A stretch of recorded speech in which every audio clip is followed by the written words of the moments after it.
સૌરાષ્ટ્રની જીવાદોરી ગણાતું ધોળી ધજા ડેમ ઓવરફ્લો થયો હતો। નર્મદાનું પાણી સતત ઠાલવવામાં આવતું હોવાના કારણે ડેમની સપાટીમાં વધારો થયો।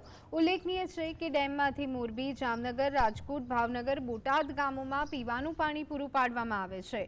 સુરેન્દ્રનગરનું ધોળી ધજા ડેમ ઓવરફ્લો થતાં તંત્ર એલર્ટ મોડમાં જોવા મળ્યું।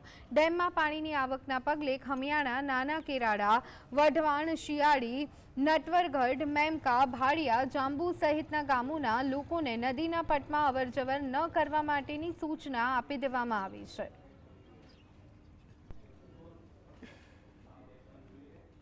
સૌની યોજનાથી જે કેનાલનું પાણી આવતું હોય છે એની હિસાબે થોડું ઓવરફ્લો કરવાની જરૂરિયાત ઊભી થઈ છે। અત્યારે હું ખાસ નીચાણવાળા જે ગામો આવેલા છે 8 થી 10 અને સિટી એરિયાના લોકોને આપના માધ્યમથી સાવચેત રહેવા અને જે કોઝવે ઉપરથી પાણી પસાર થઈ છે ત્યાં ન જવા અપીલ કરું છું।